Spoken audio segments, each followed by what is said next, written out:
Elhamdülillah, elhamdülillah, elhamdülillahillezî hedâna. Ağırlık bakımından en büyük sözü söylüyordu. Bütün cihana bedel. La ilahe illallah Muhammedur Resulullah sözünü söylüyordu. Öyleyse insan imanının nispetinde bildiği büyük davayı başkalarına anlatmaya çalışacaktır. Allah vardı ve kimse bundan ötürü gam etmiyordu. Allah ehli ihsanla beraberdir. Onu görüyor gibi ona kul olup ondan dönmeyenlerle beraberdir. Peygamberinizin dert ve davasını dert ve dava edinin. Allah'ın isteği budur. Öğrendiğimiz her şeyi başkalarına anlatmak müminin şiarıdır. Uyuşuk uyuşuk dolaşmak bu da kafirlere has bir sıfattır. Allahu Teala ve Tekaddes Hazretleri bizleri yolunda kaim ve daim eylesin. Elhamdülillah, elhamdülillah, elhamdülillahillezî hedâna lihâzâ ve mâ kunnâ linehtediye levlâ en hedânallâh ve mâ tevfîqî ve la i'tisâmî illâ billâh aleyhi tevekkeltu ve ileyhi unîb. أشهد أن لا إله إلا الله وحده لا شريك له ولا نظير له ولا مثال له الذي لا أحصي ثناء عليه كما أثنى على نفسه عز جاره وجل ثناؤه ولا يهزم جنده ولا يخلف وعده ولا إله غيره وأشهد أن سيدنا وسندنا ومولانا محمدًا عبده ورسوله السابق إلى الأنام نوره ورحمة للعالمين ظهوره صلى الله تعالى عليه وعلى آله وأولاده وأزواجه وأصحابه وأتباعه أجمعين. أما بعد فيا عباد الله اتقوا الله تعالى وأطيعوه فقد قال الله تعالى في كتابه الكريم أعوذ بالله من الشيطان الرجيم بسم الله الرحمن الرحيم إن الله مع الذين اتقوا والذين هم محسنون. صدق الله العظيم وبلغنا رسوله النبي الهاشمي الكريم. Muhterem Müslümanlar, Allah kendisinden korkan, kendisine karşı saygılı olan, vaz ettiği kanunlardan istifade eden, kendini, çevresini, dünyayı tanıyan, kendisine onu görüyor gibi kullukta bulunan kimselerle beraberdir. Allah kendileriyle beraber olduğu kimseleri müzmehil etmez, perişan etmez, sergerdan etmez. Allah maiyetine aldığı kimseleri aziz eder. Muvakkaten dünyevi saadetlerini ellerinden alsa bile maiyetin onlara kazandırdığı paye onları gönülleriyle hoşnut eder, huzur içinde kılar. Ve İslami bir hakikattır, maiyeti ilahiyede bulunan kimseler hiçbir zaman da uzun boylu perişan olmamış, sergerdan olmamışlardır. Ümmeti Muhammed sallallahu aleyhi ve sellem eğer Allah'a kulluğunu, Resulullah'a ümmet olduğunu kavramış, maiyeti ilahiyeye girmişse perişan olmayacaktır. Ama bu mevzuda eksiği ve gediği varsa, İslami hayatında bir kısım açıklar bırakmışsa, iradesiyle bıraktığı açıklara, eksiklere, gediklere düşecek ve perişan olacaktır. 500 milyon yeryüzünde camileri dolduran İslam alemi, dünya karşısında insanlığın en zelili, en acizi ise şayet, dünyayı anlayamayışı, çevresini bilemeyişi, Allah'ın himayesine giremeyişi, Allah'ın kanunlarından bir hakkın istifade edemeyişindendir. Bir çukurun içine düşmüş çırpınıyor, çırpındıkça batıyor, çıkamıyor. Çünkü çırpındığı kuyunun içinde çırpınırken Allah, Allah demesi lazım gelirken, Kur'an deyip Kur'an'a dönmesi lazım gelirken, kainatı anlayıp çevresine karşı nigahban olması düşünülürken, o hala Avrupa veya Asya diyor, kapitalizm veya komünizm diyor, Allah demiyor, çeşitli düzenleri, çeşitli sistemleri sahayı vücuda getirmek suretiyle bilmeyenleri itlal ediyor. Bu cemaat camiyi doldursa da, bu cemaat cübbe giyip sakal bıraksa da, bu cemaat Kabe'nin etrafında tevaf etse de, Allah deyip dönse de yine müzmehil, yine perişan olacaktır. İman başka şeydir. Çepeçevre alem şumul imana sahip olma tamamen başka şeydir. Ferdin kainat ve şahsını Allah'ın derc ettiği marifet hüzmelerini kavrayarak öylesine Allah'ın büyüklüğüne göre Allah'ı kavraması başka şeydir, inandım demesi tamamen başka şeydir. İşte bir iki misalle bu eksik ve gedikler ve bu çukurlara düşmenin sebeplerini arz edeyim. Bir taraftan Allah inananları maiyetine alıyor, aziz ediyor. Bir taraftan maiyeti ilahiyede bulunduğunu iddia eden kimseler, dünyanın en zelili kimseler. Amerika'ya dayanmazsa öleceğinden endişe eden kimseler. Rusya'ya dayanmazsa mahvu perişan olduğundan endişe eden, tir tir titreyen devletler, milletler, cemaatler, hükümetler, parlamentolar ve parlamenterler. Niçin Allah'a inanan kimseler bu kadar zelil? İşte bunun sırrı anlatılıyor ve ben hafızamda tutabildiğim kadarıyla size arz edeyim. Mümin, ihraz ettiği hak davasında o davayı elinde tuttuğu müddetçe hak vesilelerden istimdad eder. Kafir, hak, batıl vesile ayırmadan hakkı da değerlendirir, batılı da değerlendirir. Batıl düzeni ayakta tutmak için nice batıl yollara başvurulur. Bu düzenin ayakta durması için Allah'ın yasak ettiği faizi ayakta tutmak gereklidir der. Mevcudiyetini faize bağlar, faizi ayakta tutar. Rüşvet bu düzenin ayakta durması için zaruridir der. Rüşveti ayakta tutar. İhtikarı ayakta tutar, daha neleri ayakta tutar. Bu batıl yollarla, batıl vesilelerle hak bildiği, doğru bildiği yolu ayakta tutmaya çalışır. Bu şayet mümin ise yanlış bir yola girmiştir. Bu kötü mukaddimelerle hayat verici neticeyi elde etmek imkansızdır. Küçük bir mantık anlayışına sahipse batıl yolla hak neticeye gidilemez, bunu bilecektir. Ama çok kafirler de yaşadıkları, içinde yaşadıkları Allah'ın nimetlerinden istifade ettikleri dünyada batıl bir noktayı ellerinde tutsalar bile hak vesilelerle oraya ulaşmış olabilirler. Binaenaleyh bazen batılın etrafı hak vesilelerle, hak yollarla, hak sebeplerle donatılmış olur. O batıl hayatiyetini devam ettirir. Bazen de hak bir netice batıl yollarla, batıl vesilelerle çepeçevre ihate edildiği için o hak da ayak altında kalmaya mahkumdur. Tekrar edeyim bunu. Mümin mümindir ama mümin elinde tutmak istediği şey batıl vesilelerle çepeçevre sarılmış da o batıl vesileler kafirin elindeki hak vesilelere mağlup olacaktır. Kafir elinde hak vesileleri tutuyorsa kafir mümine galebe çalacaktır. Bir, bunu hatırınıza koyun. İki, her kafirin her sıfatı kafir değildir. Her müminin de her sıfatı mümin değildir. Nice müminler vardır ki camiye gelir fakat kafir sıfatı vardır onda. Ve nice kafirler vardır ki kiliseye bile gitmez, mümin sıfatı vardır onda. Kafirdeki mümin sıfatı, mümindeki kafir sıfatına galebe çalar. Böylece kafir mümine galebe çalar.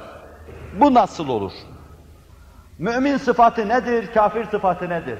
Hepsini sayamam ki birkaçını diyeyim. Mümin sıfatı uyanık olmaktır. Mümin sıfatı mümin kardeşlerine karşı mürüvvetli olmaktır. Mümin sıfatı metotlu çalışmayı emreder. Mümin sıfatı mesai tanzimi emreder. Mümin sıfatı yardımlaşmayı emreder. Bunlar mümin sıfatıdır. Müminler arasında yardımlaşma yoksa, müminler arasında emniyet ve güven yoksa, müminler arasında metot yoksa, kafir sıfatı var demektir o müminlerde. Kafirde metot varsa, kafirde uyanıklık varsa, kerem varsa, civan mertlik varsa, dünyayı anlama varsa, bunlar mümin sıfatıdır. Sana galebe çalacaktır. Çünkü sen kafirin sıfatını ariye olarak almıştın, o da mümin sıfatını ariye olarak almıştır. Akibet müttakilerindir. Ne zaman cemaat-i İslamiye bir hakkın %100 Allah'a teveccüh edecektir, mümin sıfatlarıyla arz-ı didar edecektir, Allah'ın rahmetini karşısında arz-ı didar ederek görecektir o zaman. Bunu da bir tarafınıza koyun. Allah'ın iki çeşit kanunu vardır. Bu kanunlardan birisi kainatta cereyan eder. Allah'ın bir kitabı, Allah'ın bir çeşit fermanıdır. O fermanda namuslar ve kanunlar cereyan etmektedir. Allah'ın diğer kanun mecmuası, kelam sıfatına dayalı olan Kur'an-ı Mucizül Beyan'dır. Rica ederim huzuruma tesir ediyor. Kur'an-ı Mucizül Beyan'dır. Bu kelam sıfatından gelir. Kainatta irade ve kudret sıfatından gelir. Bunlar Allah'ın iki çeşit şeriatıdır. Bir kainat şeriatı, iki Kur'an şeriatı. Bir kainat kitabı, iki Kur'an kitabı. Bir kainattaki emirler, iki Kur'an'daki emirler. Bu iki kitaba muhalefet etmenin de cezası vardır. Kur'an-ı Kerim'de içki içmeyeceksiniz, yasak, içerseniz cezası vardır. Kainatta da bir emir vardır. Allah'ın cari kanunlarını bileceksiniz. Cazibe nedir? Dafia nedir? Madde mahiyeti itibariyle nedir? Madde ne olur? Terkibin keyfiyeti nedir? Tahlilin keyfiyeti nedir? Bu da kainatta Allah'ın kudret kalemiyle, iradesiyle yazdığı şeydir. Bunu bilmemenin de cezası vardır. Bilip de amel etmemenin de cezası vardır. Ama ekseriyet itibariyle kainattaki kitaba riayet etmemenin cezası dünyada verilir. Kur'an'a riayet etmemenin cezası ahirette verilir. Binaenaleyh, mümin camiye geliyor, müminse, kainat kitabını okumuyorsa, ona bir mükafat verilecekse şayet ahirette verilir. Dünyada değil. Kafir kainat kitabını okuyor, Allah'ı tanımıyorsa, ona mükafat verilecektir, dünyaya ait. İmansızlığın cezasını da ahirette görecektir. Bu iki kitabı okumanın, bu iki kitabı anlamanın mükafatı vardır. Bu iki kitabı okumamanın, anlamamanın, amel etmemenin cezası vardır. Kainat kitabının cezası umumiyetle dünyadadır ki bugün müminler çekiyor, Kur'an'ı okumamanın cezası ekseriyet itibariyle ahirettedir. Şurada şunu da ilave edeyim.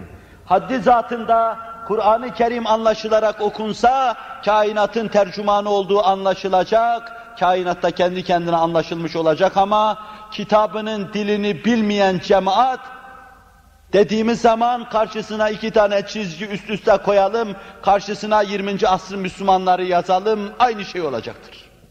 Kitabının dilini anlamayan, kitabını anlamayan, Allah'ın maksadını anlamayan en perişan cemaat dedikten sonra eşittir 20. asrın Müslümanlarına rahatlıkla söyleyebiliriz. Bunu da işin bir tarafına koyalım.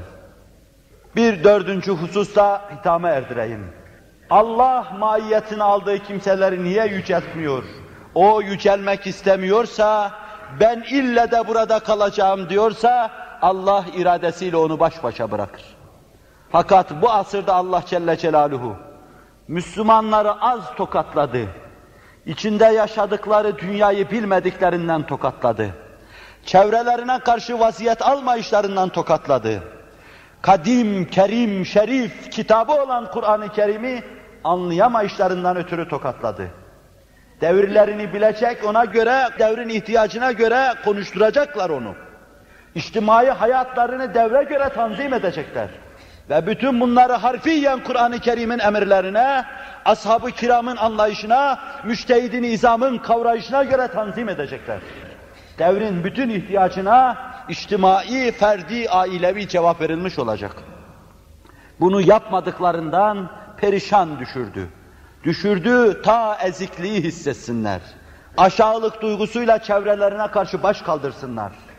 bu müesseseleri geliştirsinler. Bu ezikliğin neticesinde yeniden İslam'a saykıl vursunlar, yeniden parlasınlar. Muvakkaten Müslümanların madde planında mağlubiyetlerine Allah hüküm verdi, karar verdi. Verdi ta coşsunlar. İşte bu hınçla, bu azimle çalışasın diye muvakkaten senin madde planında idamına Allah karar verdi. Çalışırsan kafirin idamına Allah karar verecek. Seni aziz kılacaktır. İnna Allaha ma'allezine takav vellezinehum muhsinun. Allah ittika edenlerle beraberdir. Kitabullah'ı okuyup Allah'tan korkanlarla beraberdir. Kainatı tilavet edip ondan istifade edenlerle beraberdir. Allah ehli ihsanla beraberdir. Cenab-ı Hak bizi ehli ihsan eylesin. Ela inne ahsenel kelam ve ebla'n nizam. Kelamullahil melikil azizil allam.